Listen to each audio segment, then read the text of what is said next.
you'll get a little thing that'll pop up to ask whether or not you agree to be recorded. And this will be posted on YouTube. Anyway, so now I'm going to just brief introduction since the recording is started now. This is the third class in the four-part class series on the Four Great Vows as they're written in traditional Chinese characters. And we're going to start the class with the Homage to the Three Jewels. After that, we will jump right into the beginning of this class. In this class, we're going to be covering the second vow, which is highlighted here. You can see the video now on the screen. And let me just do a sound check. I'm going to start it, and but then I'm just going to play like a few seconds and make sure everybody can hear it.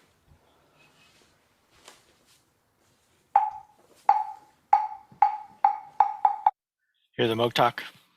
Okay, good. Now we get to hear the Moktak again.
10대 제자 16성 500성덕 수성 내지 1200 제다란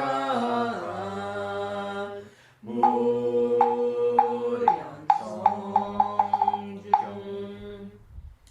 지심기명예 성공동진구바해동 역대전동 제대조사 천하정사 일체미진수 제대 선지식 지심기명예 시방삼세 제망차례 상주 일체 승가야중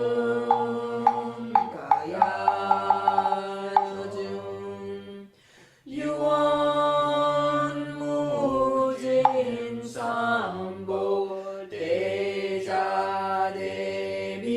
수화정예명훈가피력 원공법계제중생 자타 일시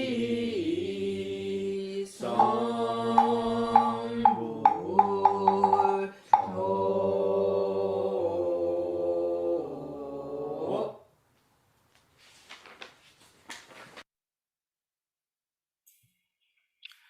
All right. Hi, everybody. So, this month, we're going to cover the second vow of the Four Great Vows. And right about here on the screen is the schedule that we're going to be following.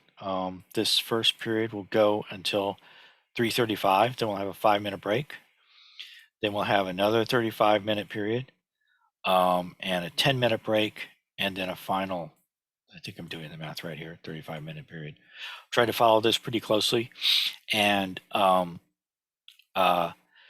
before we start, now there's a lot of material to cover in this class, but I also want to have space for people to ask questions or to make comments. Or see, Joe, it looks like Joe is signed in twice, but that's cool. A lot of people aren't even signed in once. So anyway, so are there any questions or anything? Anybody? What? Let's see. Yeah. Hey, Joe, did you have something? Can you hear me? Yeah, there's an echo, I think, and now I can't hear you. So let's try. Can you hear me now?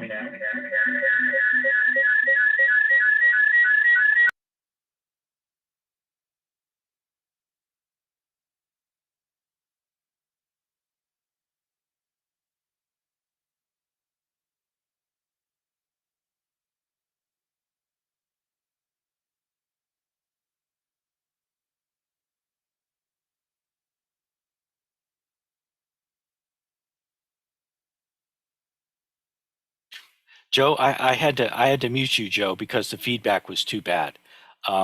So I don't know if do you have headphones? Uh, Yeah, I know that happens with some people, depending upon their setup. We can. Uh, I'm pretty sure it's on your end, and that there isn't. So actually, so you should be able to use the chat. You could put something in chat if you have something. And then if does anyone else have any questions or anything they want to bring up before we get started? Okay, so I'm going to put this into slideshow mode and get this set up right. Okay, so now the left side of the screen, is the left side of the screen somewhat covered up by the faces, or can everybody see it okay? I don't know.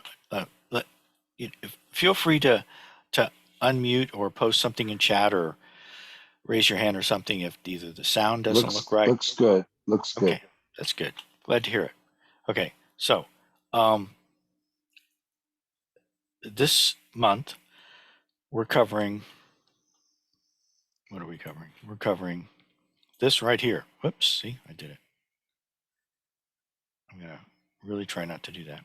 We're going to cover this right here, which is the second vow, which actually is the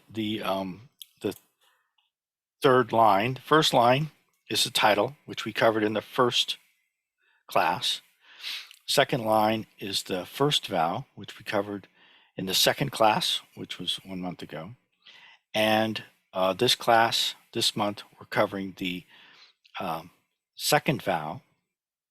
And so down here, just, and we'll talk about this later on, but this is how you would say this vow if you were reciting it if you were a Korean Buddhist. Okay, so the way that the characters are pronounced varies according to what part of Asia you're from. It's all the same characters with the same meaning, and the pronunciations are usually pretty much the same. But in Korea, they pronounce the second vow, Bone Mujin Soandan. And as we'll see, that's different from the, I'll be introducing the Pinyin or the Mandarin pronunciation as we go along. But let's just jump to the next slide. All right, so this is somewhat of a repeat of what we covered in the first class, in the second class when we did the first vow. Each vow has the same pattern, and this slide lays out what that pattern is. And so on my screen, when I'm down here, the word afflictions is covered up by the faces on the screen. I don't know if that's the case for other people. If you can see it, that's good. Okay, yeah. It's clear. This word here is afflictions, and this word down here is cut off. So let's go through these one at a time. First, two characters, numbered 1, and in red, is what the vow is about. And in the case of the second vow, the vow is about the kleśas, or the afflictions. Now, if you remember what the first vow was about, the first vow was about sentient beings, okay? The next two characters 3 and 4 in green, are what the thing that just mentioned is without. So the kleśas are without end. In the second group of characters, which is characters 3 and 4, the third character is always mu, as I've been taught to say it, or wu, which is closer to the Mandarin pronunciation. And here, this wu means without or lacking. So the second part of each vow is always something that is missing or something that is lacking. So sentient beings in the first vow are without limit. The kleśas, the afflictions, are without end. It's just kind of the same thing. We'll see in the third vow, dharma gates are without number. So it's a little, redundant, but they're different characters. The mu is always the same. And when we get to the Buddha way, which is the fourth vow, the Buddha way is without anything better than it. We'll get to that next month. Now, we're doing the second vow in this class. We will have covered enough characters and components so that in the next class we'll be able to do this, the third and fourth vows together. All right. So now the third component, which is which is in black, is always the same for every vow. It's just says vow, it's I or we vow. These two characters here combine, make a 2-character word, which is very common in Chinese. That is a word for vow. And then the final character, the 7th character, which is numbered 4 in blue, is the action of the vow. So the first vow, sentient beings are without limit. We vow to save them. The second vow is the kleśas, or the afflictions, or as some people say, as Zen Master Daegak prefers, greed, hatred, and ignorance. Just kind of like spelling out the source of the afflictions. They are without end, or as some people like to say, rise endlessly. And we vow to get rid of them, or to abandon them, or to cut them off, or to break them. And so we're going to go into more detail on what all these mean as we go along.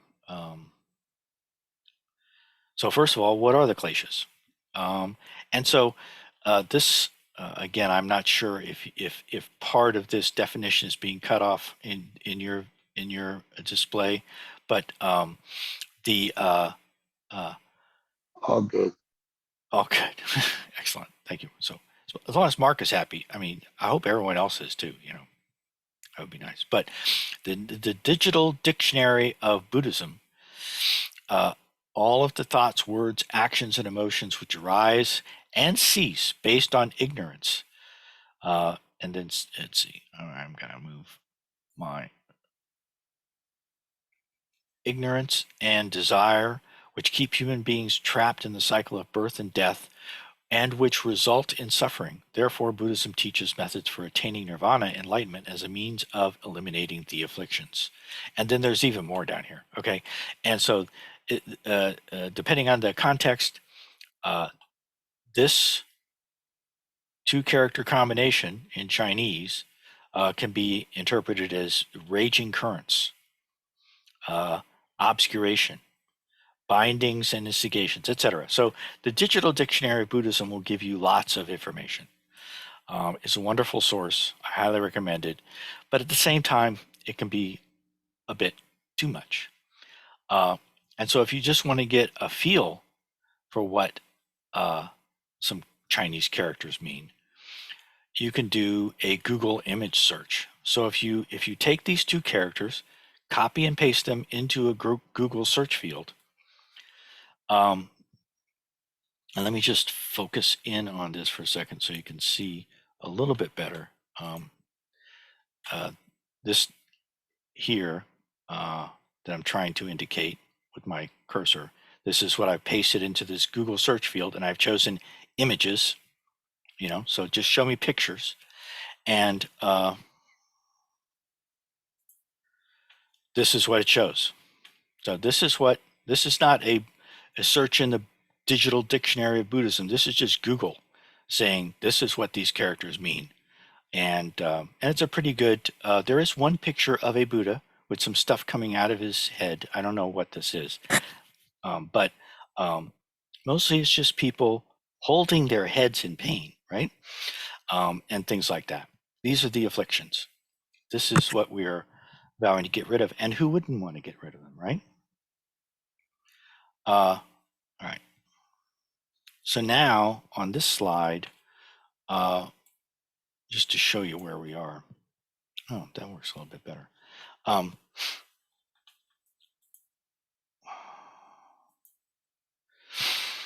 We're still focused on the first 2 characters in the second vow, and they're pronounced fan now.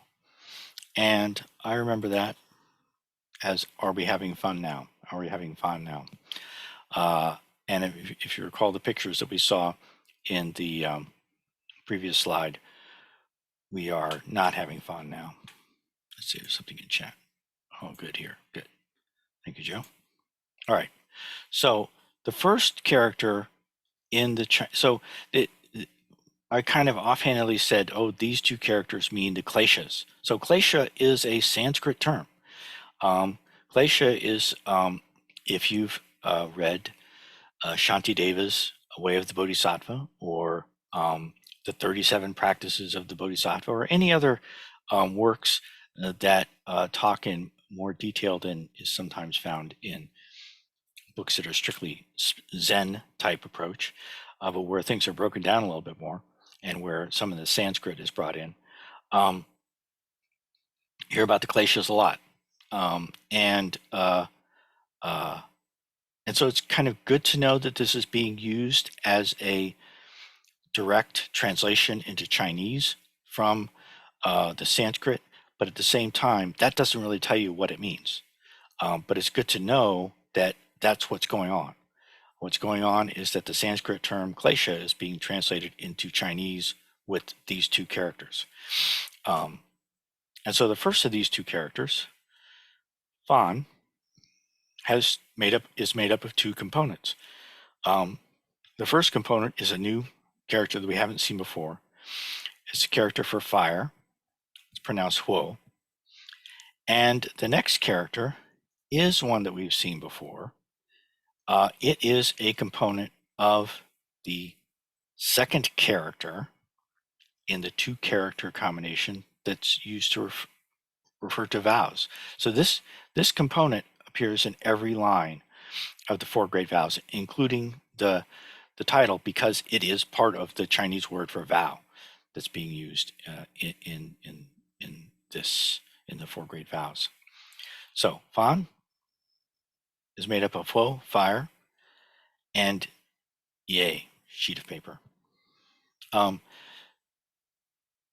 second character of this two character word for klesha is made up of shin, mind, chuan, river, and shin, which is fontanelle. It's the this can just mean head, but usually it refers more specifically to the place on top of your head where the bones come together, which is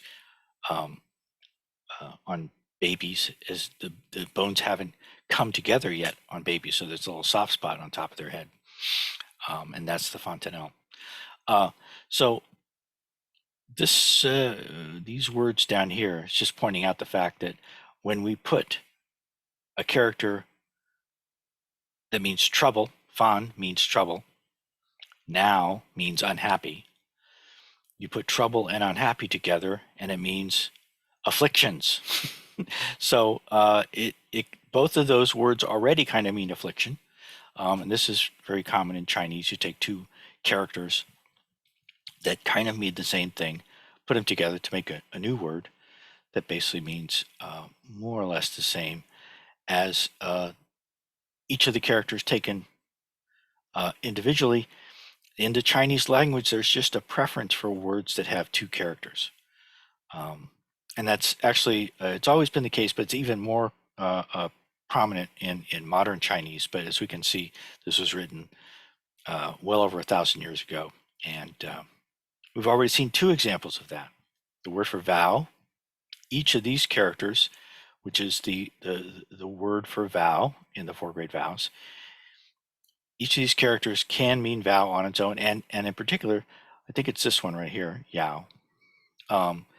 Is this yao? This is shi yuan. Yeah. This is often used on its own to mean vow in Chinese. All right. So as I mentioned, ye, which means a sheet of paper, which is the second component of fan, we already covered, right? So you already know that one, right? All right, let's move along. Wait a minute, got another chat message. So shin and shin, same pronunciation. No, so they're different in the tone. So shin mine and shin fontanelle, I am not making any attempt to pronounce. The vowels in Mandarin are very difficult for English speakers to correctly produce. And so I can correctly write them in pinyin, and that's as good as I can get for now. I can kind of make it out, but I really don't want to uh, force upon you listening to me trying to correctly pronounce Mandarin. Okay, now let's go to the next slide. All right, that's the next one, right? Yeah, okay, good. All right, so now we're still on the first two characters, and as I've tried to, let's see, I'm going to ask, put this up here, so it's out of my way, and then just want to focus on this here. So I mentioned that this character, yay, this is yay. It shows up as a component in every line of the Four Great Vows. It's the second component of Fan. And that's all I wanted to show there. Now, the first component of Fan is Huo, fire. And we've already seen this other form of Huo, fire. And this is something that it's worth looking at a little bit and thinking about and trying to comprehend. A Chinese character doesn't always look the same. Now in English, we're already kind of familiar with this. A single English letter can have one form when it's lowercase and a different form when it's uppercase. So a lowercase q and an uppercase q actually look quite different. Also, when characters are printed as opposed to being written in cursive, they can also look quite different. But we say that they're the same because they're pronounced the same and they have the same significance, but they look differently. And so that's also true in Chinese. This character, this shape here, has the same pronunciation and the same meaning as this. But this you will never see, the four little legs that usually, but not always, appear at the bottom of a character when they're a component. You'll never see this on its own, written as a standalone character in a Chinese sentence. It will only appear as a component, whereas this can appear as a standalone character just to mean fire. If you want to say something about fire, use this character to mean fire. But it can also appear as a component. Either way, it's pronounced Huo, and it means fire. Over here, here's this example of Mu, where you have the radical form of the character appearing as four little legs at the bottom of a character.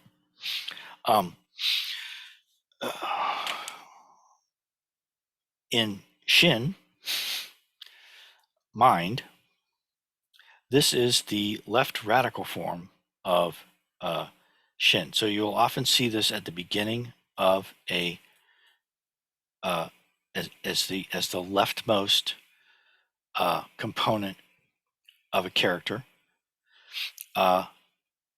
It has the same pronunciation and the same meaning as this character, Shin. So in the Heart Sutra, when we chant Maha Banya Baramilta Shim Gyong, it's pronounced Shim in Sino-Korean, and it looks like this because it's written as a standalone word, as a standalone character. So up here, whoa, this was the first component of the first character in the word for klesha, which is fan. This is the first component of the second character. This is the first component of now, as in, are we having fan now? This is the second component, which is chuan. This character down here. Remember, we're looking at this one down here, the second part of kleśas. So chuan, these three squiggly lines. This is an interesting component. It shows up in the word for sutra. So Shim Gyong, when we say Maha Banya Baramilta Shim Gyong, it's Shim, and this is pronounced Gyong. Koreans pronounce this Gyong. Then after that, we have the character for this is another character that has this Chuan component, calamity. And I'm going to talk a little bit more about this in a little bit. And the Chinese character for hydrogen also has this component in it. Now, the third component of the character now is this one, a different shin. This one, if you, well, let's focus in on it a little bit. Blow it up just a little bit. You see the little mark above the eye is different from the little mark above the eye in Shin for Mind. See, that's got a flat line above it. This one has a downward slanting line above it, different diacritical marks, and they are pronounced differently. And Chinese people can easily tell the difference in the pronunciation, usually. Actually, sometimes Chinese people get confused about the tones as well, but usually they get them right. All right, so this is a complex component because it can be broken down further. This is just usually just referred to as a slash. So when you have a little line at the top of a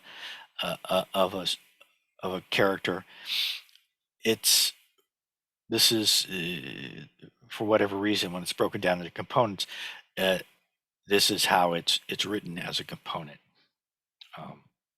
And I'm not even going to pay attention to how that's pronounced or what it means. It's just a line that you stick up there, a little hat on top of the box. Way circle we've seen before. This X in the box, actually there's two different ways of writing an X component in Chinese, and they have different pronunciations and different meanings, and they can be combined together in the same character, as we will see next month. I think we won't get to it until next month. But this particular way of writing X means yi, which means to control or govern or manage. All right, so that's just the first two characters. Now, the third character is always wu or mu. And what I've done here, now in the previous month's lesson, we looked at each of the components of wu.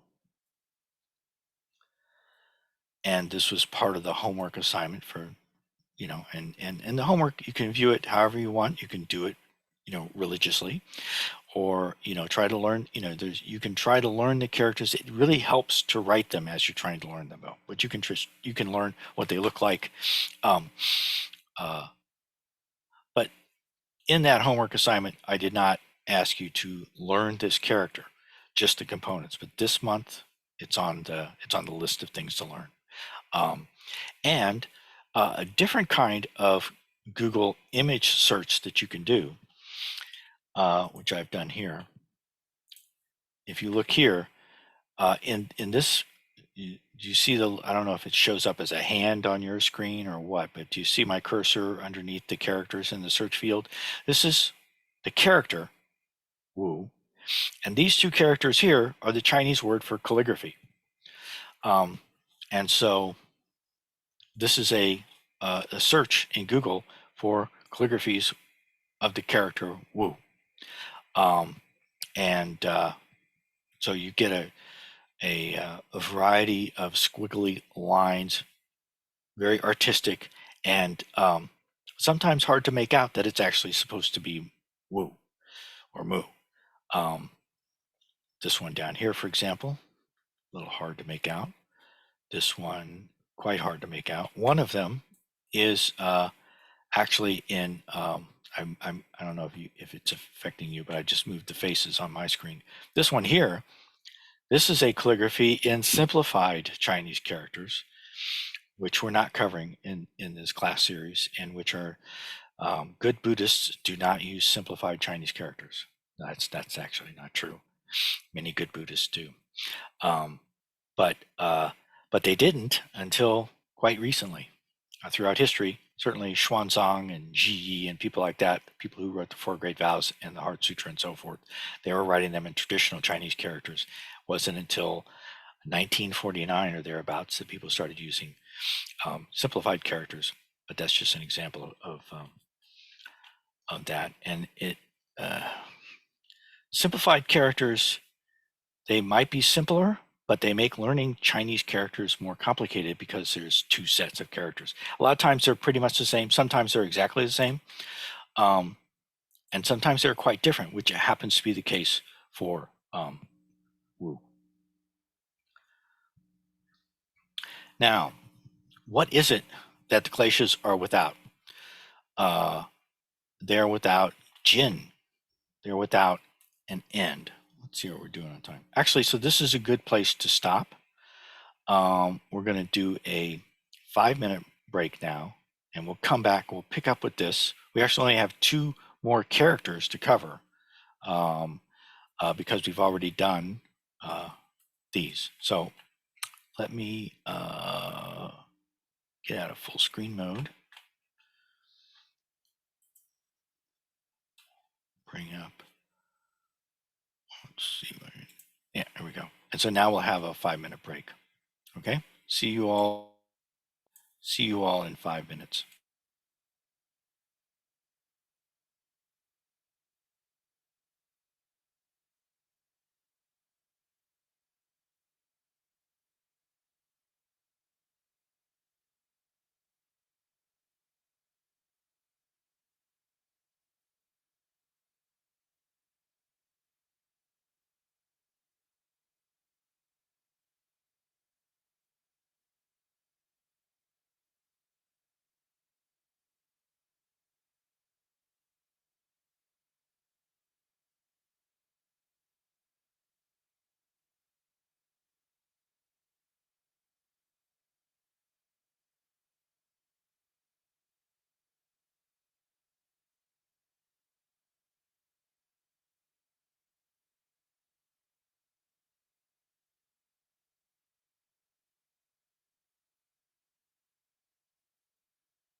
Okay, welcome back.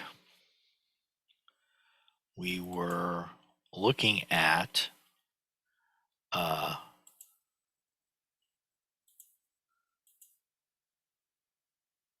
what it is. You can hear me, right? Sound good? Yeah. Okay. So we were looking at what it is that the kleśas do not have.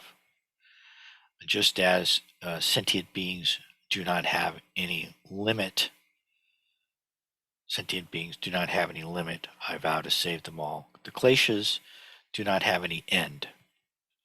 And so this is the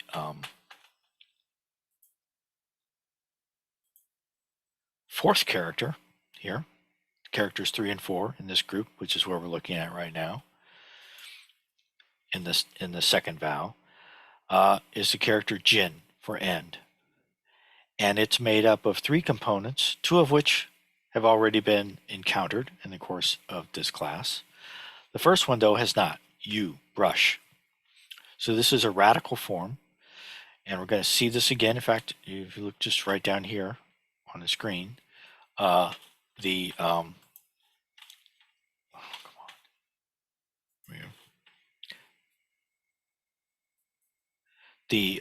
This is the a full character. In this case, if you were going to write the word brush in Chinese, you would write this.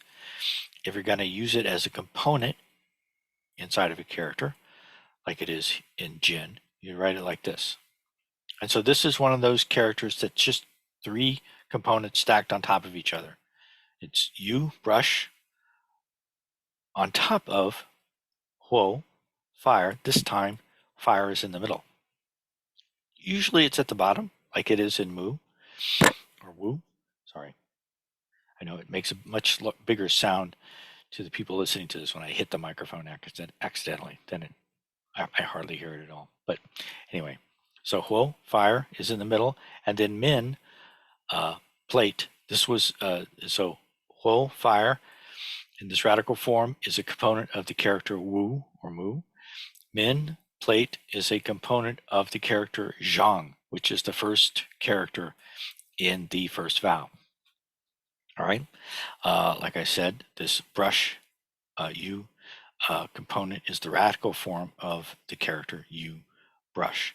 Now, I've already pointed out that using Google to search for it, you can just play around with it. Take a character. What does this character really mean? And put it into a Google search field. Look at what pops up. In this case, if you take these 2 characters here, the kleśas are without end. Another way of saying without end is endless. And it turns out that if you do a Google search on these 2 characters, most of the top hits that you get will be a top hit, actually, a song, a top hit song by a Hong Kong group. So Cantonese is the form of Chinese that's spoken in Hong Kong. And so just as Korean pop music is sometimes referred to as K-pop, and Japanese pop music is sometimes referred to as K-pop, J-pop, Hong Kong pop music is sometimes referred to as cantopop. Although, and the group that did this song, so the song is just called Endless. And it's, this is I'm not really sure, these are the lyrics in Chinese, in Cantonese. I think it's in Cantonese. This group has become popular enough that they now are releasing songs in Mandarin, which far more people speak Mandarin than Cantonese. Anyway, song that means endless. Something is endless. Anyway, Supper Moment is the name of the group. And so what we think of as part of the Four Great Vows is a perfectly good phrase that you can use in modern day Chinese to say that something is endless. The kleśas are endless. Okay, so the kleśas are endless. So what? So, and now we're at the last character. Focus in on here. The last character of the second vow, which is this kind of, at least to me, it's a somewhat intimidating looking character, has lots of pieces to it. Most of the pieces are the same over and over again. But let's first break it down in its first two main components. So this is Dwan, which means to sever.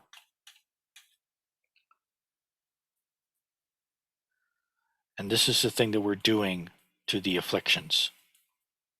And of course, well, let's go down here. Look at the digital dictionary of Buddhism, as usual, giving us way more information. But still, if you kind of take it in, you can see that this means to cut off, to sever, to destroy, to end, abandoning. So in the form of the four vows that Zen Master Degak prefers, greed, hatred, and ignorance rise endlessly. I vow to abandon them. So that's perfectly that's a perfectly good translation of this vow. At the very bottom here is where it really gets down to business: to end evil, to destroy delusions, to sever afflictions. And this is Charles, and I mentioned this. I might have mentioned this before. Charles Muller is one of the main people who contributes to the Digital Dictionary of Buddhism. He's also one of the most important living scholars, Western scholars, who specialize in the study of Korean Buddhism. So you might very well encounter his name. There aren't that many Western scholars who specialize in studying Korean Buddhism. And Charles Muller is one of them, a big time. Okay, so back up to breaking this character down into its component parts. Duan is the pinyin for it, the Mandarin pronunciation, which I'm terribly mangling, of course. It has two components, which mean ji, which means to continue, and jin, which we've seen before, which means axe. So the way that the meaning of these two components come together actually makes sense. To sever means to axe the continuation. So if something is continuous and you take an axe to it, it's not continuous anymore. So you're severing something.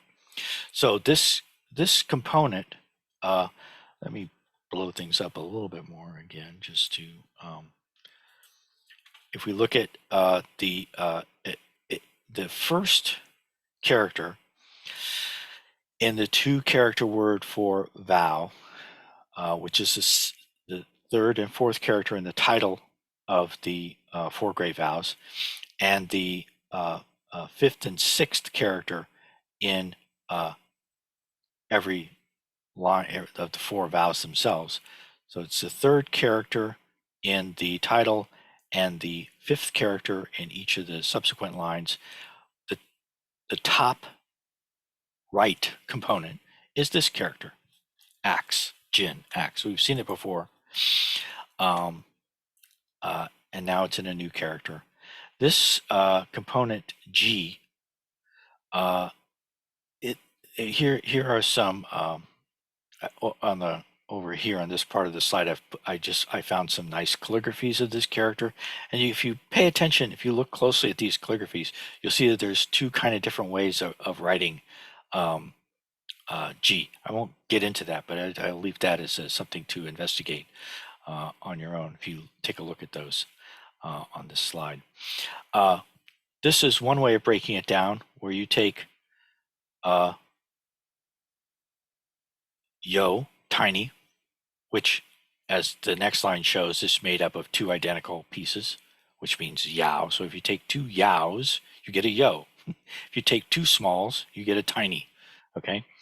And then you've got a line in between them here.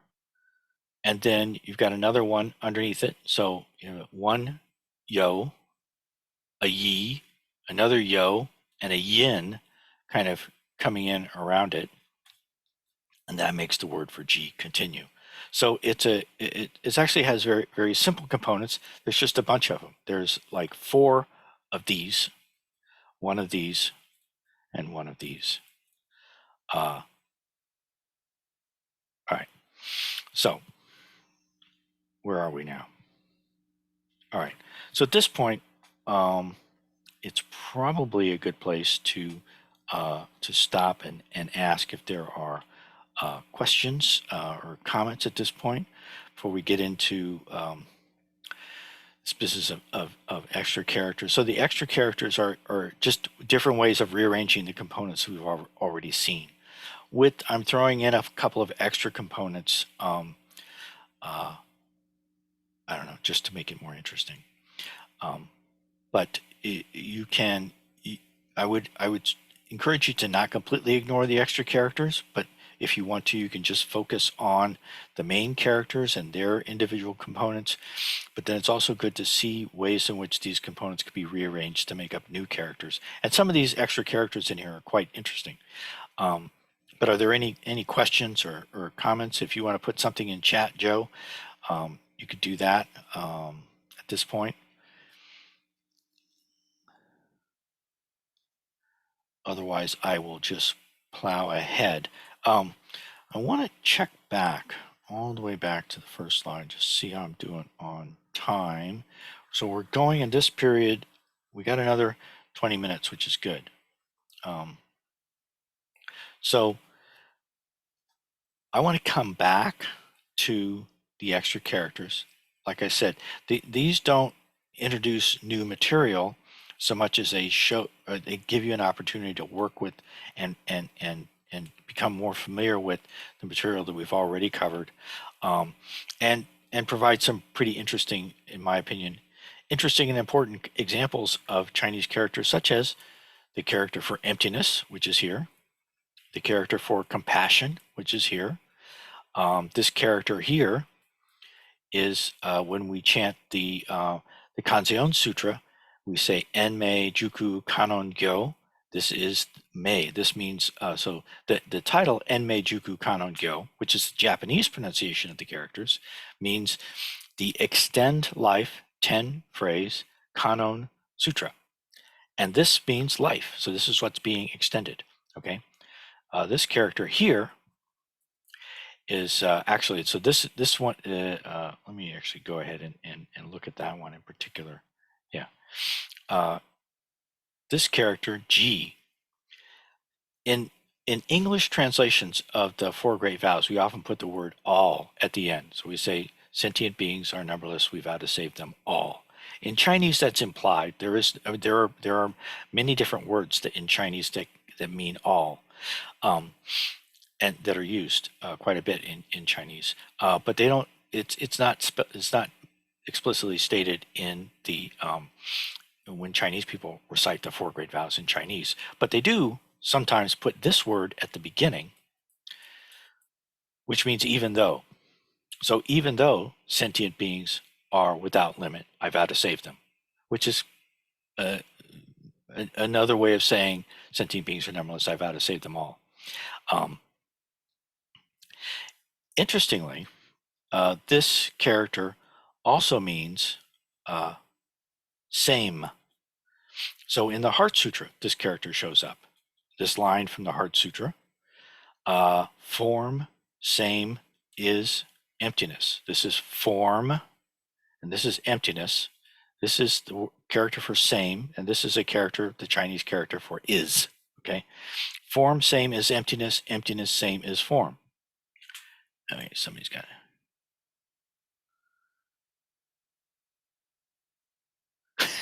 it. Yeah.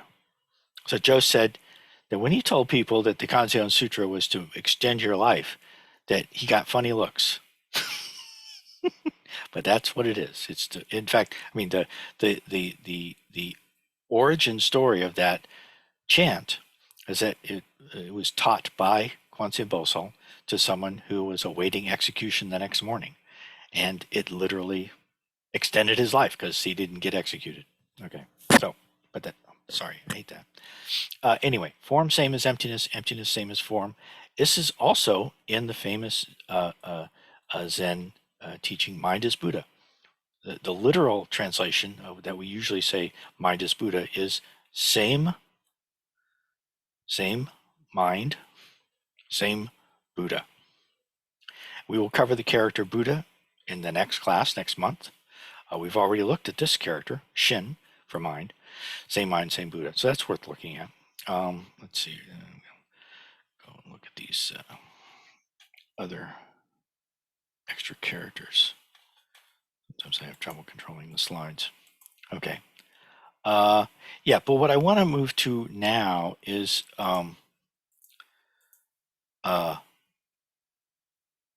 yeah, there's all kinds of stuff we can say about these extra characters. Now I want to move to actually saying the four vows, the way that a Korean Buddhist would say it, or more specifically, the way that an American or an English speaker who has been brought up in, trained in, practiced in the Korean Buddhist tradition, how we would say it. Because this is not exactly how Koreans would say it, because just as Mandarin is fairly difficult for English speakers to pronounce correctly, Korean is as well. All right. But nevertheless, Zen Master Sung San said that didn't matter. You're gonna chant this in Korean, which is the Korean pronunciation of the Chinese, and he got us to chant this more or less good enough. If a Korean person hears us chant the Heart Sutra, they understand that that's what we're chanting, or if they hear us chant the Great Dharani, they understand that that's what we're chanting. If they hear us say the Four Great Vows, they would understand. If they're a Buddhist, and they would understand that that's what we're chanting. But they would say, "You're saying it wrong," and then they will proceed to try to teach you how to say the vowels and the consonants correctly, which is very close to impossible. I know this. I've talked to people who are good friends who are Koreans, and they'll say, "No, it goes like this," and then I try to do it, and they say, "No, no, no," it goes, and it's very difficult. But some people can learn how to pronounce. But anyway, that's all. Forget that I said that. All right. If you just read this the way it sounds, that's good enough. If you want to learn how to speak Korean, that's wonderful. I strongly encourage you to do that if that's of interest to you. But you have been warned that it's not that easy. And some people, it's easier than others. But anyway, Bal, Sahong, Soon, Jungseng, Mubyon, Soon Do, Bone Mujin, Soon Dan, Bomun Muriang, Soon Hak, Bulto Musang, Soon Song. And that's in the very, very close to the end of the Thousand Hands and Eyes Sutra. And so if you find a recording of the Thousand Hands and Eyes Sutra, which I have one on my YouTube channel, and if you just go to YouTube and you type Thousand Hands and Eyes Sutra into the search field of YouTube, you'll find 2 or 3 or 4, at least, different recordings of the Thousand Hands and Eyes Sutra. And if you fast forward towards the end, and if you know where to stop, you'll hear this being chanted. Bao Sang Soan, Jungseng Mubyon Soan Do, Bone Mujin Soan Dan, Bomun Muriang Soan Hak, Bulto Musang Soan Song. And there is one slight wrinkle to this. There's more than one wrinkle to it. But in this way of chanting it, there is an extra character that is added to the title. This is the character that is pronounced in Sino-Korean. Do you see? Let's see. I'm going to put the face, at least on my view of the slide. I had to move the faces down. Up here I've put Sino-Korean. Sino-Korean, which means Chinese, the way Korean Buddhists or Korean people pronounce it, which is quite different from Mandarin. So, but not just Korean people, but other people who recite the four vows will often put this at the beginning. This is this is a word that means making, take. You can say you make. I'm making the four great vows. I'm taking the four great vows. I'm reciting the four great vows. I'm doing the four great vows. However you want to interpret it. This is what is chanted when people are chanting the four great vows in Sino-Korean. And let's So this slide here, I would encourage you to, to learn how to say this. It will help you to learn the characters. If you have sounds that you associate with the characters, if you learn what each of these, so I've given you already the Mandarin pronunciation, but I've written it out. And if you want to, you can try to learn how to pronounce it in Mandarin. But in fact, if you learn how to pronounce it in Sino-Korean, you will be able to say it in a way that your fellow English-speaking Buddhists, if they happen to be in any of the Korean traditions, will be able to understand it. And it's part of a chant that you might find yourself chanting, or that you might want to learn on your own. So it's a beautiful, wonderful chant, the Thousand Hands and Eye Sutra, and it's very much one of the reasons why it's such a great chant to learn. It has so many different things in it. This is only one of them. It has the entire Great Dharani embedded in it.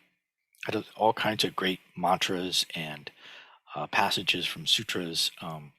Anyway, but if you learn how to say this, it's worth a little effort.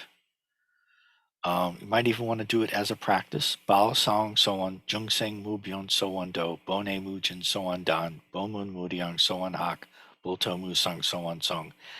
You have, if you remember that, then you can associate a sound, not just a sound that you can write, which is the case with pinyin, but a sound that you can actually say and speak out loud with each of the characters. And that can be very helpful. You can completely ignore this if you want. If you just want to learn to write the characters or learn to recognize them.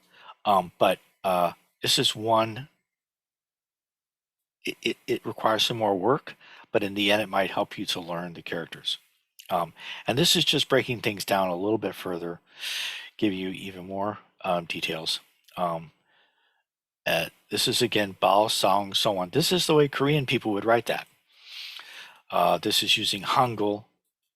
And one of the wonderful things about Hangul is that for every Chinese character, there is a Hangul. And the Hangul, each Hangul, each letter in Hangul is a syllable. So it corresponds well with the Chinese. And when Koreans use Hangul as a when Koreans say that this is the Hangul for that character, they're saying that's how it's pronounced. That's how Koreans write it out, as it's pronounced. Anyway, so this is just going through the same thing, but showing the Hangul. And again, I wouldn't, unless you're really interested in it, I wouldn't bother trying to learn the Hangul. But I would never, under any circumstances, discourage anybody from trying to do it. Okay, now, this is just going through all the Hangul. I had some extra space left on this slide, so I thought I would put this is an example of the flashcards that I'm making for the Heart Sutra, the class the equivalent class to what we're doing right now in the Four Great Vows. To do the entire Heart Sutra will take a full 12 months, and there will be a total of 360 characters that we'll cover, which still only amounts to learning one character a day for a year. But then you'll know the Heart Sutra. And when we do that, you will learn, because you already know, at least to some extent, the Korean pronunciation. So when we chant Maha Banya Bara Milta Shimgyong, that's 10 syllables, 10 characters. Kwan Jaje Bosa Hing Shimbanya, for each of those syllables in that chant, there is a Chinese character. And so if you learn the what we were taught to call the Korean Heart Sutra, that's a big first step towards learning the Chinese characters for the Heart Sutra, because each of those syllables corresponds to a character, and so you already have a a mental place, a place in your head to put that character as you learn it, if you know the chant. Anyway, all right. So this is a so in the third part of the class, we'll take a. I'm going to talk, or people can ask questions for another 7 minutes. But in the third part of the class, I want to go back over all these characters again and talk about how they're actually drawn. We'll go over the stroke order for them. And as we're looking at the stroke order, we'll also revisit how the characters are broken down into their components, because the stroke order, which is the way that the characters are actually written, on a piece of paper or on a clay tablet or whatever you're writing it on, um, those strokes can be grouped into the components that we've been talking about. And so if you know the components, then that helps you a lot in writing the characters in the strokes. But this slide summarizes all of the characters and the components that are part of this assignment. The characters that are red are new characters. There's several review characters. This is Yay, which is sheet of paper. This is just a little, I forget what this is even called. This is Wei, right? We have a Wei, which means circle. We have Huo, fire. This is Jin, plate. This is another Jin, which means axe. This is Yi, which means and this is a semicolon, which shouldn't be there. I'll have to fix that on the slide. It just means one. These are all repeated. Oh no, that semicolon does belong there, because I grouped these according to. So here's the on the left side is the actual characters that are covered in this class. Okay, the first two characters up here, beyond, which is the limit, that is the thing that sentient beings do not have, is beyond. That was covered in the in last month's course, but we only looked at the components, and now we're putting it together. Same thing for Mu. We looked at that in the last course, but we only looked at the components. So in this month, I'm assigning these two rather complicated characters. I think this one has maybe 15 strokes. Mu, I know, has 12. But I'm not showing the components next to them because we've already covered the components. This is the Fan character, the first character in the second vow. And this is the first component and the second component, which we've already covered. So that's why this component is in red and this component is in black. This is the now character, and the Shin component, the Chuan component, the other Shin component, and then this Shin component, that's why there's a semicolon here, is broken down into two characters that have already been covered and one component that hasn't, etc. Okay. Now let's see, what else do I have here? Oh yeah. So and I can talk about this during the third segment if you're interested. This is a little messy of a slide. It's color coded, but if you go through the lesson that we've just been talking about, including some of the extra characters that are covered in slides, this is a passage from the Lotus Sutra, and this up here is Quan Xian. This is the name of Avalokiteshvara in Chinese. And I do have a slide on that previously that I kind of skipped over quickly. This is Quan Xian. This is the now of Fan Now. This is danger, which is translated here as danger. This is these are two characters related to some of the extra characters. We're just rearranging the components that we've already covered. This is sentient beings. This is so you might notice that this first character here is slightly different from the one that that we covered in last month's course, last month's class. That's because some people write that character differently, but it looks very similar. This is the characters for sentient beings, and this is obviously Mu, Mu without number. This is something that we're going to cover in next month's course, next month's lesson. But it's kind of nice that there is a famous passage in the Lotus Sutra that you can begin to make out. And I just want to let's see. Yeah, we got 2 minutes. Okay. Oh yeah. Let's say you wanted to know. Let's say you knew enough of the Heart Sutra. Well, let's see.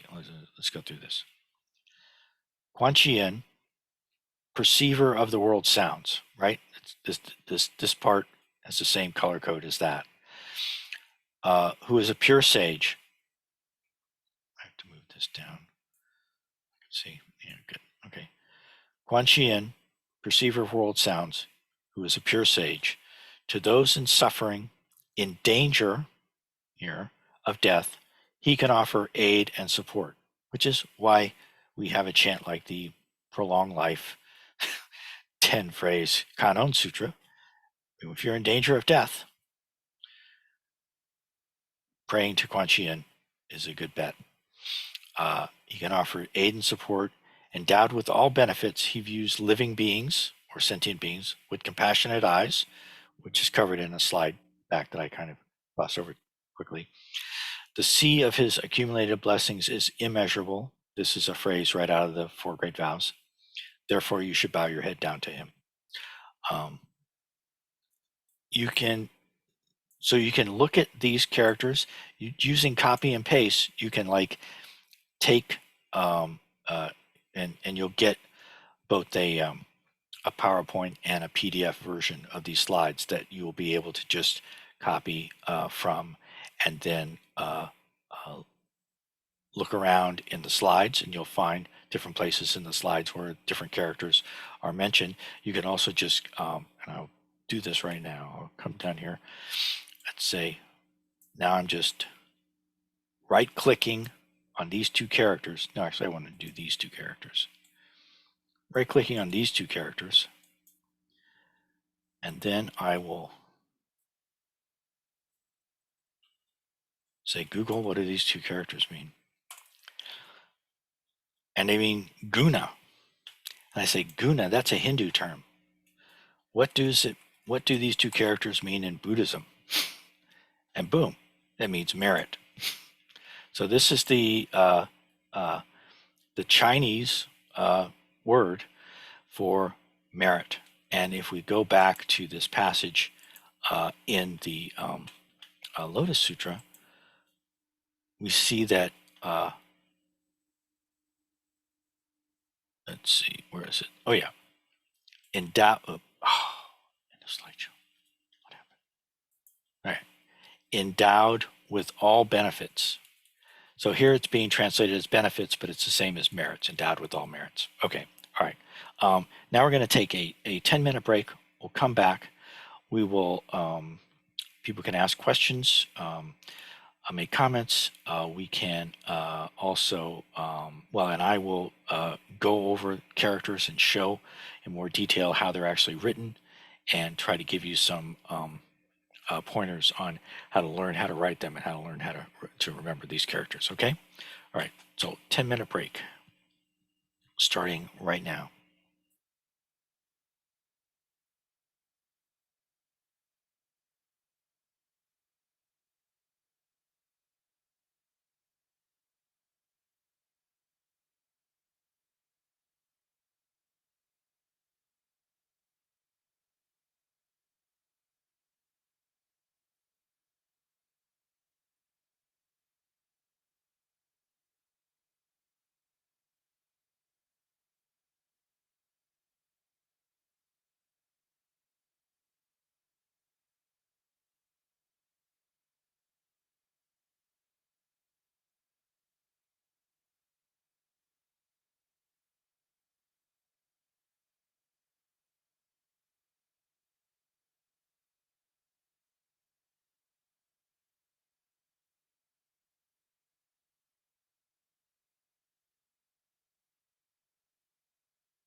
Okay.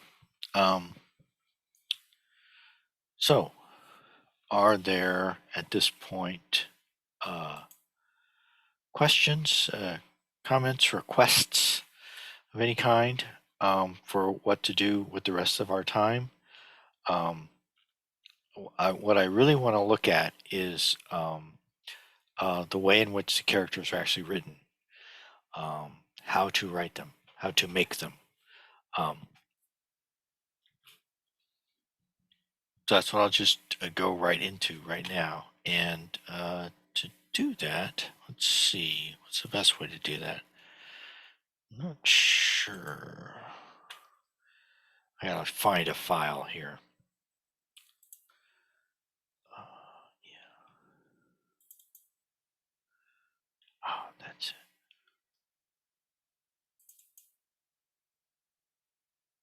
Good. All right. That's not. Yeah, that's not the file I wanted. Oh yeah, here we go. Much better. Yeah. All right. So this is a modified version of my web application. It's far from perfect, but it makes the characters bigger. Okay. And what I want to do now is look at. Okay, good. The individual characters and their components in the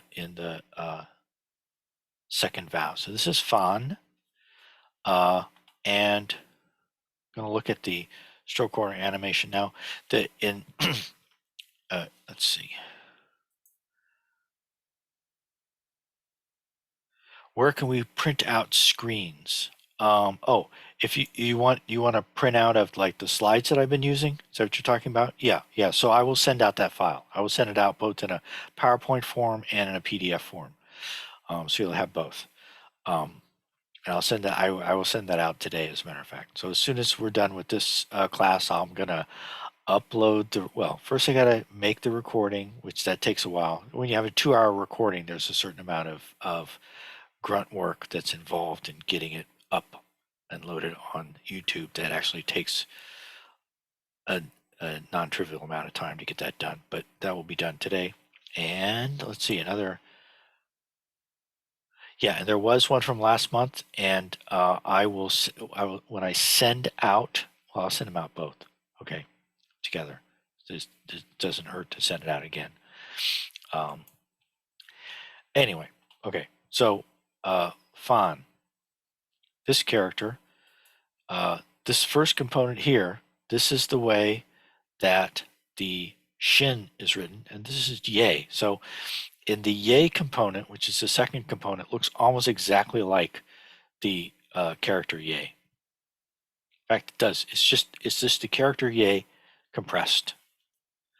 And I'm going to click on that again. And the thing to notice here again is how each of the strokes, you can orient exactly where the strokes start and begin, where they curve, where they touch each other. You use the 8, 2 diagonal and 2 perpendicular, or yeah, 4 cross lines in the square to orient where exactly each stroke goes. And with me, so my goal is to get to the point where I can write these characters almost as good as a 6 or 7-year-old Chinese kid, and I'm not there yet. Okay, all right, but if we look at if we look at the components of this character, all right, so this is the left component is supposed to look like whoa, fire, and it doesn't. Okay, when you take the character for whoa, fire, and you compress it like this, it's fairly distorted. The way that the character for yay is written is fairly close to yay. So let me show whoa. This is that didn't work. I have to come back here again. I must have clicked on the wrong thing. Yeah. I've got my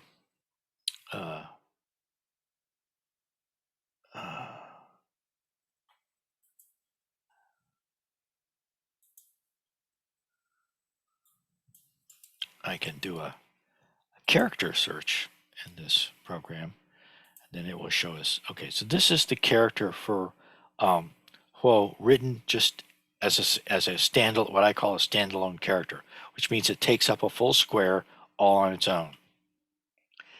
And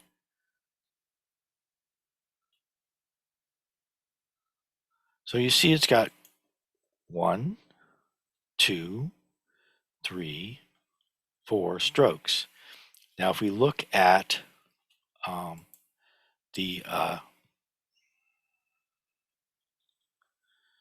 I going to get there? Yeah. If we look at the way it's written as a component in Fan, which means trouble. 1, 2, 3, 4. In a way, it's kind of the same strokes, but they're definitely compressed, much more so than the characters for yay, which when you write yay as a, see if I can get that to work. Yeah. Now yay, just written on its own, looks very much like the yay part of Fan. All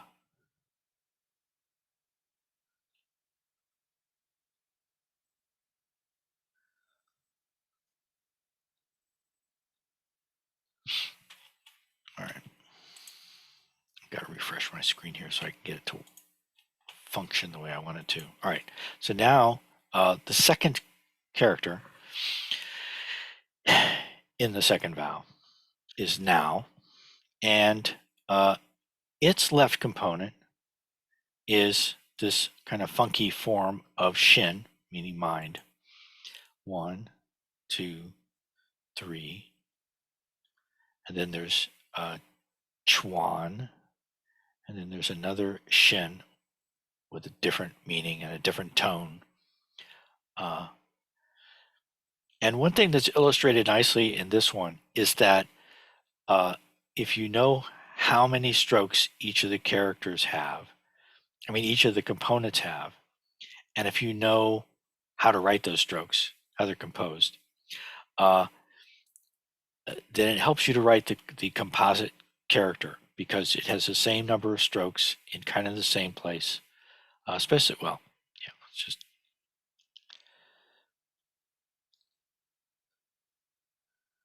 So that when you're writing the character component by component, you complete all the strokes for that component before moving on to the next component. And in fact, so in this case, so even though this is a distorted version of Shin, you can write out the component on its own. And so this is what it looks like if you just write that component form of Shin.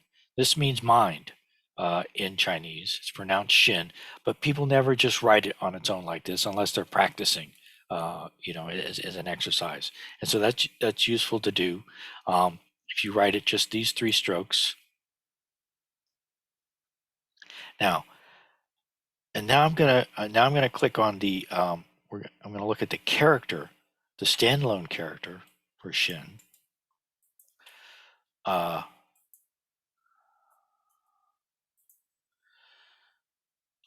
And it has 4 strokes. Okay, so the radical form, the left radical form for Shin, has 1 fewer stroke.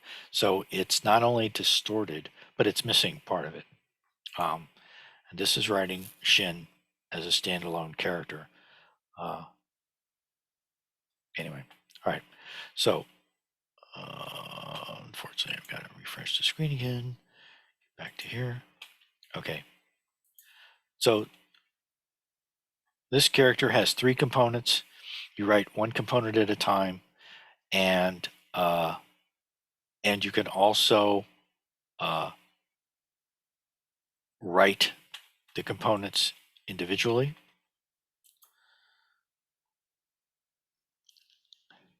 and this is a character in Chinese. This is very rarely used.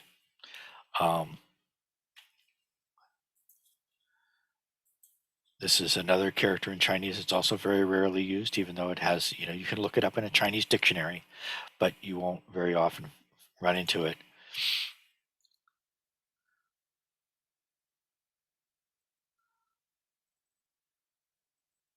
And then also, so we've already looked at one, so you can even write this. I wouldn't assign this as a practice exercise. Um, but this is a good character to learn. This is actually, so this is, I think it's Yi. Is that the Yi? This is Yi, which means to weed, control, govern, manage. Weed as in weeding, as in pulling out the weeds, which is basically this the way you control your garden, right? So this is a controlling character. This is actually part of the. I haven't written this in there yet, but this is uh, well, and we'll talk about it in next month's class. This is part of the character that represents the lines of a hexagram in the I Ching. We'll talk about that next month. Now, Mu, we talked about the components already, but here is how it's written. And as you saw in that slide on the we looked at the Mu calligraphy. When people write Mu, let's see, do I have? Oh, I have them downstairs. I meant to bring up a couple of examples of Zen Master Degak's Mu calligraphies. This part up here in his calligraphy often looks like a little, like to me, when he does it, it looks like a bird sitting on a bird bath. A lot of times, and so when especially when a great enlightened Zen master like Zen Master Degak, when they're doing calligraphy, they're not going for penmanship awards. It's an artistic expression. But when you're learning the characters, you need to learn how to write them in a way that other people can recognize them. All right. Now the next character. All right. Oh yeah. We're up here. So this is Jin. This is the thing that kleśas do not have, which is any end to them. And oh wait a minute. This isn't Jin. What am I doing? Oh yeah, it is. Yep. Okay. This is brush at the top, then fire in the middle, and then the plate or vessel or dish is this component here on the bottom. So if you recall from the first lesson, I mean not the first lesson, the last month, this plate element with a little hat on top of it is on the top of the character for Zhang, which is the first character in the Chinese word for sentient beings.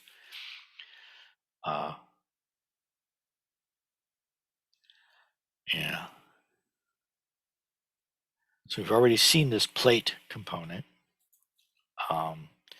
Here we are back at the this is Jin, right? Yeah, Jin. The pinyin is up here. And if we look at these individual components, you can write. Oh, see, now this is something that you'll encounter. So I have this program that I wrote in JavaScript that calls a library, a subroutine that's publicly available called Hanzi Writer. And if the character is not in the Hanzi Writer database, then you're unlikely to find a stroke order animation for it anywhere else. Well, let's just test that hypothesis. See, stroke order animation. And I can tell already this isn't gonna work. Yeah,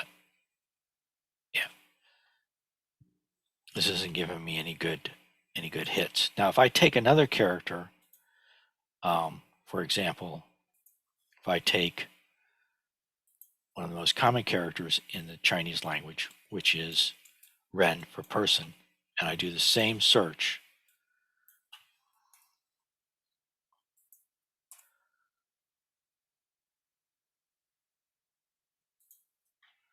I get a stroke order animation. I don't get a page about stroke order animations in general that doesn't have the one that I'm looking for. I get a page that, without even clicking on it, just starts showing me over and over again the stroke order animation for that character. And so, yeah. And so, if you want to learn how to write this component, then what you do, because these other two components in theory we've already covered, so you already know them very well, right? Let me just see how we're doing the time. Okay, so it's good. We're good. The second and third components, this middle component here and the bottom component here, are already in our repertoire from the things we've covered already. How are we going to learn how to write brush if there's no stroke order animation available for it? Well, you have to, let's see, oh yeah, right here. And you can find this by doing your own Google searches, but it's the radical of this character, and the character for brush does have a stroke order animation for it there.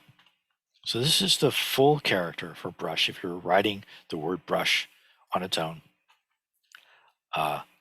And this is very close to the radical form that is used in the word jin for end, okay? Which is one of the reasons why I assigned writing this character on its own so that you get practice writing because it's hard to, at least for me, it's hard to learn how to write a character if I can't see one of these animations. I mean, I don't know what Chinese people did before the invention of JavaScript, but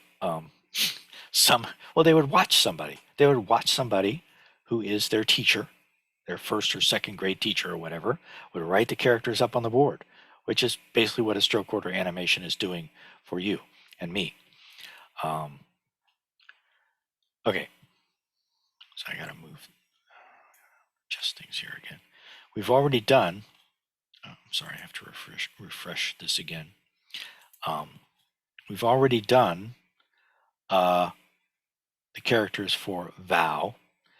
Now the only thing left is the this kind of ugly character, or a very beautiful character, depending upon how you want to look at it, for Duan, which is to, here I've got to cut off, to sever, to break up, to give up, to abstain from, to interrupt, to remove, to eliminate. All those meanings. So there's each of these little kind of E's that look kind of like an English letter E, means small. It's a yao. I think that's yao. No, sorry, I didn't mean to move that while the animation was still going on. And then the jin just comes in. So this is actually, there's a lot of strokes, there's a lot of work, a lot of manual labor involved in writing this character, but it's not that hard. You've got 4 of these, a line, and this, and then a easy character jin. Now I want to look at the individual parts. Oh, it's not gonna. I don't have my database updated yet. So now what I'm going to do is I'm not going to rely on my not very good JavaScript program. I'm going to rely on Google to find this character. Oh. So another website that's really good for learning Chinese characters is, and I think I've probably mentioned this before, is Wiktionary. Wiktionary. Wiktionary, which sounds like Wikipedia, but it's not. And it looks like Wikipedia, but it's not. And if you search for a Chinese character in Wiktionary, you get a lot of useful information. And one of the most useful pieces of information that you get is the composition. So this is a different composition from the one that I showed you. This character here can be decomposed into two characters like this on top of each other. And then that combination can be decomposed into one of these and one of these. And this is what I'm actually looking at now. I want to get down to the smallest element here. Come on, here we go. This character. I also don't know what people did before the invention of copy paste. You know, there was a person who invented copying and pasting. And he died just like a year ago, I think. I forget his name. But, you know, just by finding this in Wiktionary, I can, you know, highlight it, right click on it, say copy, and then I can go back to my not particularly good JavaScript program and say, do a character search on that character, and there it is. You could also just copy and paste that into a Google search field.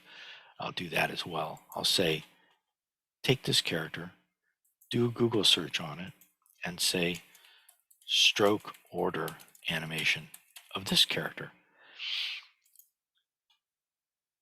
And there you go. And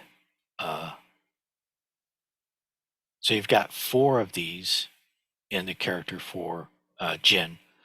Let's see, where am I now? All right. Oh yeah, this is where we were. So when we write G, this, oh yeah. So G is this thing. Let's see, where did I get that? This little component by itself is, oh yeah, is, here it is. There's a lot of information on a Wiktionary entry for a character, including the pinyin, which is right here. Yao. So this little kind of looks like a E, is in Mandarin pronounced something like Yao. And I think I mentioned that it means tiny, minute. Can also, and so often Wiktionary will give you a bunch of different what it means in mathematics. It can be used as a surname. Another thing that's really useful in Wiktionary, if you really want to completely overwhelm yourself with too much information, is it will give you a listing for how this character is pronounced and used in Mandarin. It will give you a listing for how this character is pronounced and used in Cantonese. I don't know what Hakka is, but it's some other kind of Chinese type language that uses Chinese characters. Minhan, I don't know what that is. It gives you Wu, I don't know what that is. Middle Chinese, Old Chinese. Very often, in most characters, I'm surprised it doesn't show it here, it will tell you how the character is pronounced in Korean, Sino-Korean. It will tell you how the character is pronounced and used in Japanese as well. So Wiktionary is a very, very, you don't need this class. The class that I'm giving right now, all you need is Wiktionary. But the one thing that you do need is you need to have the text of the Four Great Vows, and then you can just copy and paste it into Wiktionary and figure it out yourself, which is kind of what I've done with several other resources that I've made use of as well. Anyway, so we've got like 9 minutes left. I want to do at least, let's see. Yeah, this is the last character. We looked at the components of it. I kind of went through that in a little bit of a jumbled way, but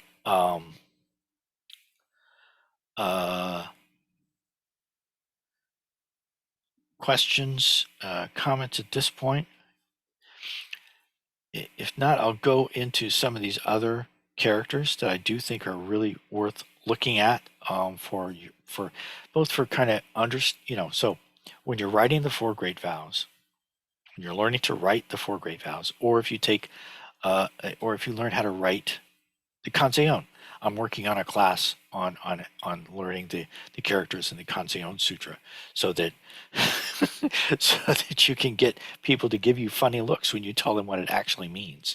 Um, you're praying to you're praying to Kwanzaa Bosal for not necessarily immortality, but just to live for a long time. Um, and So, but that's what you can do when you start to learn even just a little bit of Chinese characters. You can begin to get some idea of what these things actually mean and how they're written. And so you should not just learn how to write them. You should know what it is that you're writing, which means knowing the meaning of the characters and also knowing the components. And it's really good to have some ability to and add a vocalization to what you're writing, to be able to say the characters. Learning how to say the characters in Mandarin is very difficult. Learning how to say the characters in Korean is also difficult, but because there's already an established kind of tradition of English speakers mispronouncing the Korean in the way that Zen Master Sung San and other Korean teachers have decided, well, that's good enough, basically. And so we have the good enough spelled out. Like that's what our chanting books are. If you look at if you look at the videos that we have for chanting where the chants are spelled out, or look at somebody hands you a chanting sheet and says, now we're going to do chanting, it's just spelled out in a way where Westerners can pronounce it good enough. And so that's relatively easy with the Korean pronunciation. In truth, it's even easier with the Japanese pronunciation. But I'm not going to talk about that. But actually, Japanese is much easier to pronounce than Korean or Mandarin. Anyway, but I do want to go back to just one or two more slides in the last few minutes we have, and feel free to break in and ask questions or make comments as we go. I'm going to go to the current slide. And we're going to go back. I'm going to skip over the Sino-Korean. I spent enough time on that. Okay, so here's the character for when we chant the Homage to the Three Jewels, which we did at the beginning of this class. Part of the chant of Homage to the Three Jewels is, sorry about that.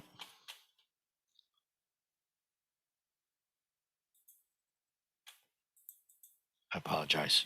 Sometimes the slides move on their own. Or actually, I bumped the mouse unintentionally, so it went to a different slide. So this character, Chi, is part of the Homage to the Three Jewels chant. When we chant the Homage to the Three Jewels down here below, part of that chant is Deja De Bi. That shows up in the morning bell chant. That's also part of Kwanzaa Bosal chanting.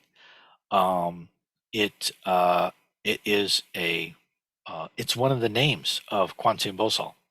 It's also one of the names of Amitabha Buddha.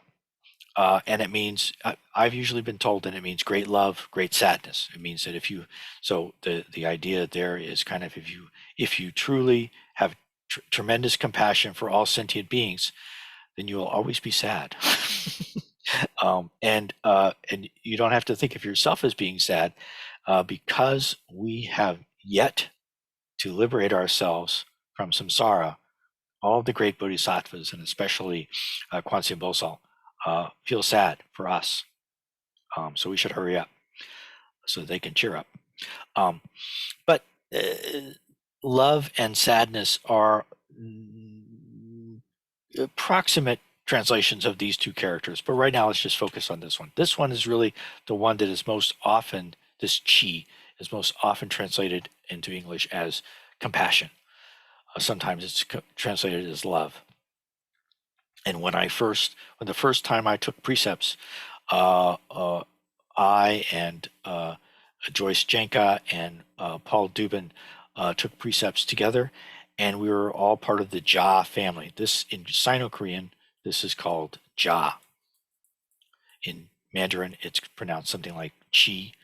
But that was my first Dharma name, was Ja Pop, which means compassion Dharma.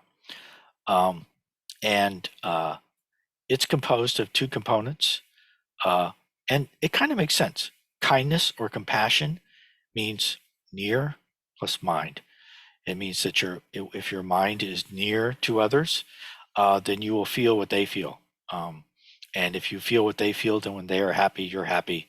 When they're sad, you're sad. When they're suffering, you feel their suffering. When good things happen to them, you feel joy because of what's happened to them. And so, if your mind is near to others, this is what you naturally feel. And this Z, this near, has oh, look at this. See this component? Do we recognize this? The little Yao? Okay, so it shows up again. And this is a character, this is a component form of the character for grass, which we actually have covered that in one of the previous classes. Okay, so we're almost out of time. I do want to end at 5. I'm going to stop sharing the screen temporarily here. And just give one more chance for anybody to say anything or ask anything. I will send out the slides. I will post the recording of the video. That will all be made available by the close of business today, as they say, for people who are employed, which I no longer am. So we'll do the 4 Great Vows. Next month, we might try to do them together in the Sino-Korean. You can kind of look at that. Take a look at that. You can that one slide, and I will draw attention to it in the email that I point out. That one slide, you can just look at that. You can use that as a meditation tool. If you get bored with your usual meditation, you get bored with counting your breaths or whatever it is that you do, just sit down on your cushion and look at that one slide and just repeat the Bao Song so on, Jung Seng Mu Byon so on. I can't remember exactly how it goes, because I need to sit down and do that. I will do that in the next month. I kind of know it. I'm gonna commit it to memory. All right, but we'll do it in English this time, okay? As our ending ritual.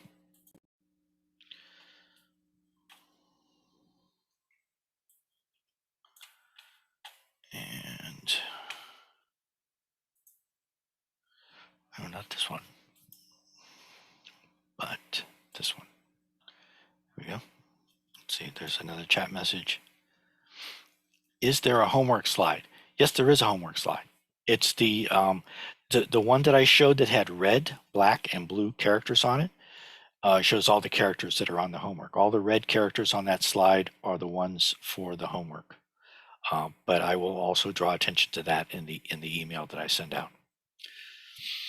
So I assume that means that Elizabeth is going to do her homework this month. Very good. Okay. Oh, I didn't bring my Chuck P up here with me. What do I have? I have my Moke Talk. Okay. You're supposed to hit something before you do the. What the heck happened here? There we go.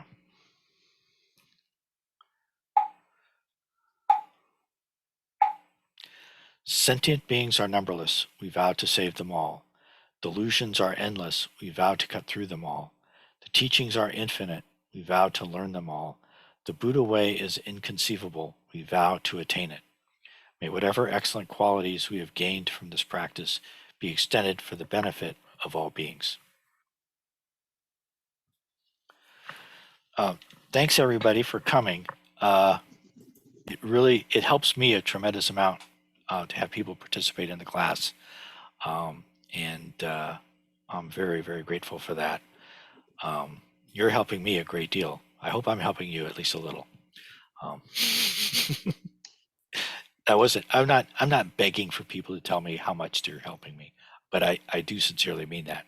it helps me even more if I at least feel like somebody's getting something out of this, which I think probably you are.